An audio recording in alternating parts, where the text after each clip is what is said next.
दोस्तों, मैं अनिल गुप्ता आज अपने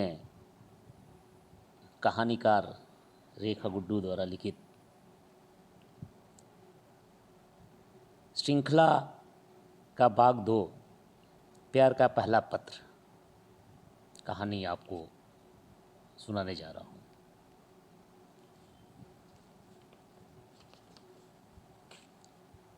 अजय और सुनीता की शादी लग चुकी थी। अजय और सुनीता ने बिना घर वालों को बताए चुपके से एक दूसरे से मुलाकात भी कर लिए थे,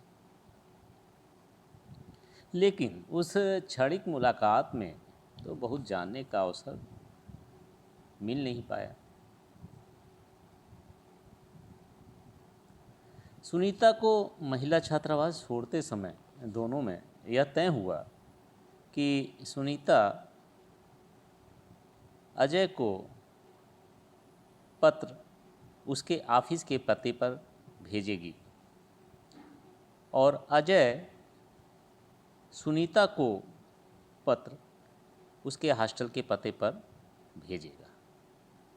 लेकिन एक विशेष निर्देश भी सुनीता का अजय को दिया गया कि जो पत्र वो लिखेगा उस पत्र में स्त्रीलिंग का प्रयोग करना है और तब वो सुनीता के पते पर भेजेगा। शायद कहीं संस्कारों का और सामाजिक बंधन का था। दरबान भी उनके इस मिलन को तिरछे नज़र से देख रहा था और गेट पे पहरेदारी करते हुए उन्हें भी देख रहा था और मंद मंद मुस्कान के साथ उनके भंगिमाओं के अनुसार यह निष्कर्ष निकाल रहा था कि नई जोड़ी है, भविष्य की योजना बना रहे हैं। अजय सुनीता से विदा होते हुए हॉस्टल से दूर चला जा रहा था। सुनीता हॉस्टल गेट से उसे देख रही थी कि क्या ये सच था या सपना। अपने में सुनीता खो गई थी। तभी उसके कानों में एक आवाज़ आई, ओ मैडम, आपका टाइम ख़त्म हो गया, अंदर अपने रूम में जाइए। दरबान का स्वर था, बड़ी तल्ख आवाज में आया। सुनीता अंदर हॉस्टल में अपने कमरे में चली गई और अपने भविष्य के विषय में सोचने लगी। अजय भी विदा होकर बुझे मन से अपने साथी के साथ रेलवे स्टेशन आ गया था और थोड़ा शांत था। उसके गंभीरता को और शांत स्वभाव को देखते हुए उसके दोस्त ने कहा, अरे यार, तुम जब से सुनीता से मिले हो तुम तो काफ़ी गंभीर हो गए हो। अरे चलो, एक दिन तो तुम्हारे ही पास आएगी सुनीता। तब तक ट्रेन आ गई और ट्रेन में दोनों बैठ गए और अपने गंतव्य स्थान पर पहुंच गए तथा अपने दिनचर्या की चादर को ओढ़कर अपने कार्यों में व्यस्त हो गए। लगभग एक सप्ताह बाद अजय के ऑफिस में उसका स्टाफ उसके पास आता है, बोलता है, अजय सर, वो आपका पत्र आया है सर। अजय उत्सुकता बात उससे पूछ रहे, कहाँ से आया है? उसने बताया सर सुनीता जी का है और ये लखनऊ से आया है सर। अजय की तो बाछें खिल गई। कई दिनों से सोच रहा था कि सुनीता ने कोई पत्र नहीं लिखा, कोई मिलन की बातें नहीं लिखी और उसका इंतजार कर रहा था। यहाँ भी अजय पीछे रह गया। उसकी हिम्मत ही नहीं हो पा रही थी कि सुनीता को पत्र लिखकर उसकी कुशल छम पूछ लें। खैर सुनीता इसमें भी बाजी मार ली। अजय के खुशी का ठिकाना नहीं रहा। वह ऑफिस से घर जल्दी पहुंचने की होड़ में दूसरे की साइकिल लेकर घर की चलने लगा। पता ही नहीं चला कि वह उसी की साइकिल है कि दूसरे की। हो न क्यों जो उसका दिमाग कहीं और ही चल रहा था। तभी पीछे से आवाज़ आने लगी, अरे ओ महोदय, अजय जी, अरे आप मेरी साइकिल लेके चल दिए। आप अपनी साइकिल छोड़े जा रहे हैं। कान में आवाज़ आते ही शर्मिंदगी से अजय वापस जाकर उन्हें उनकी साइकिल दिया और उनसे माफ़ी मांगा। अरे सॉरी सर। अरे अजय जी,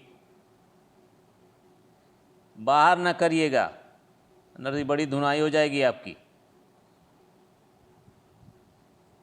शाम को घर पहुंचकर जल्दी से चाय वगैरह पीकर अजय के मन में बड़ी उत्सुकता थी अपने दोस्त से मिलने की और ये सब घटनाएं बताने की।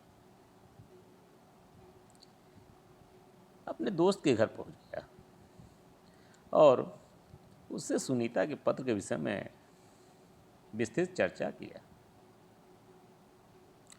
उसके दोस्त ने बोला, यहाँ भी तुम फिजट्टी हो गए।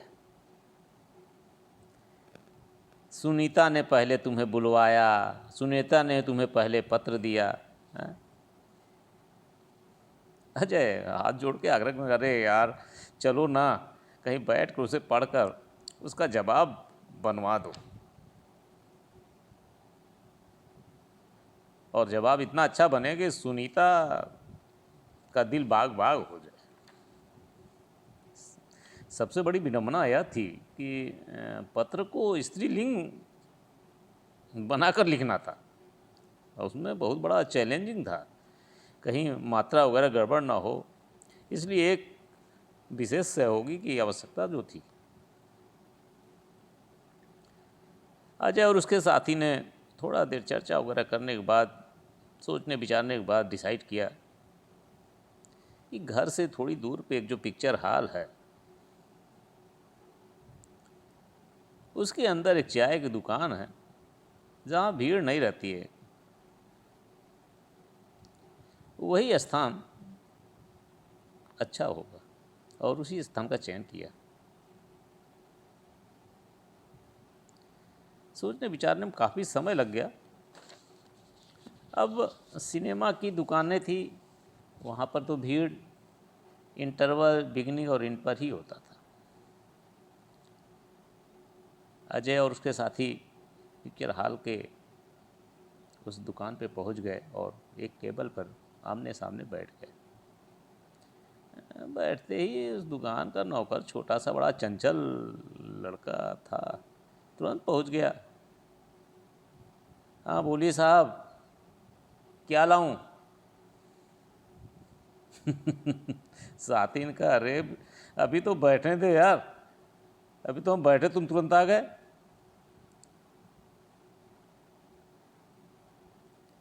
दुकान का मालिक भी बड़ा अजीब नज़रों से देख रहा था कि ये नए चेहरे हैं और इस तरह अंदर आके बैठे हैं, क्या चक्कर है।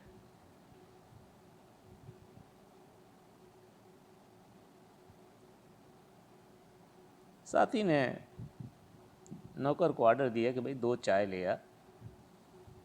तब तक नौकर, अरे सर उसके साथ और क्या लाएं? इन दुकानों के नौकर भी काफ़ी एक्सपर्ट होते हैं। कि कस्टमर को कैसे रिझाया जाए और कैसे बात किया जाए कि ऑर्डर वैल्यू ज़्यादा हो जाए। अजय जहाँ बैठा था उसके सामने ही उस पिक्चर हॉल का बड़ा सा पोस्टर लगा था, जिस पर जो पिक्चर लगा रहता है उस पर लिखा रहता है, उसके हीरो हीरोइन का पोस्टर लगा होता है। उस पर सलमान खान और भाग्यश्री का एक बड़ा सा फोटो था और मैंने प्यार किया उस पोस्टर पर लिखा था, मैंने प्यार किया पिक्चर लगा हुआ था वहाँ। अजय बड़ा गौर से देखने लगा उसको कुछ देर तक, तभी उसके साथी ने आवाज़ दिया, अरे तुम यहाँ लेटर लिखने आए हो कि पोस्टर देखने आए हो? उसका ध्यान हटा, अरे हाँ यार मैं तो कहीं और चला गया।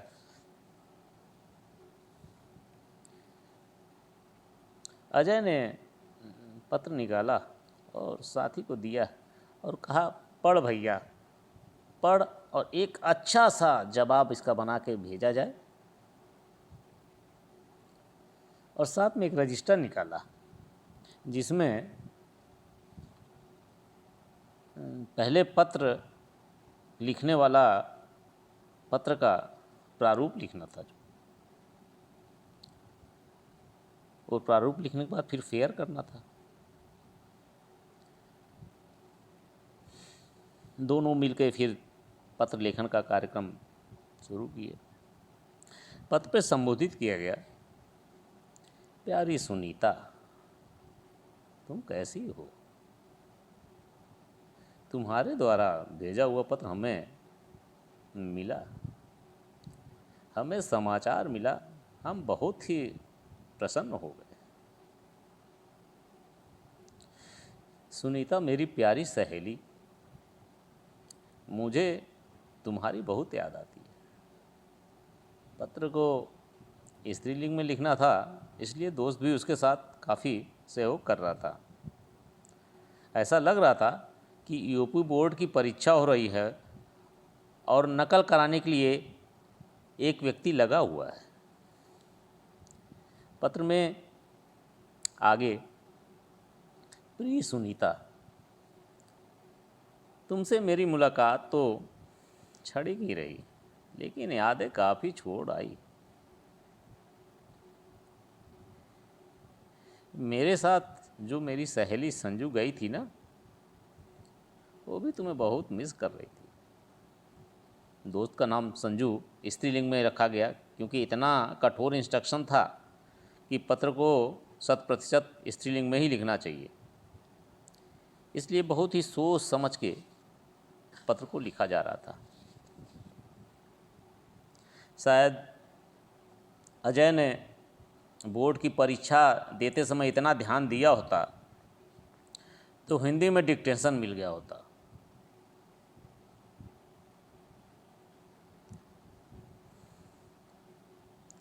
प्रिय सुनीता, तुम्हारे साथ वो मधुर मिलन की यादें हम दोनों को बहुत आती है। यार सुनीता, हमारी दोस्त जो संजू है वो कह रही थी कि यार इस सहेली के लिए भी एक सहेली ढूंढवा दो सुनीता से। पुरुष कितना भी स्त्रीलिंग बनना चाहे, लेकिन कहीं ना कहीं अपनी पहचान बता ही देते हैं। अच्छा सुनीता, अब मैं पत्र लिखने का कार्यक्रम बंद करती हूँ। शायद हो सके अगले संडे को मेरी सहेली और मैं एक शादी में लखनऊ जाने वाली हूँ, वहाँ तुमसे मुलाकात करने का समय निकालूंगी। तुम्हारी प्रिय से प्रिय सहेली मंजू। परिवार का एवं सामाजिक बंधन का एक दबाव या बंधन था, जहाँ सुनीता ने अपने होने वाले पति से हॉस्टल में पति को स्त्रीलिंग मंजू बनवा के पत्र मंगवाती है। बरसों बाद किताबों में दबा एक मुड़ा तुड़ा एक कागज का टुकड़ा मिला। खोल कर देखा है, याद आया ये तो वही खत है जो मैंने लिखा था उसको। हाँ, ये मेरा लिखा हुआ था प्यार भरा खत। दोस्तों, आज की यही कहानी इतनी सी है। नमस्कार।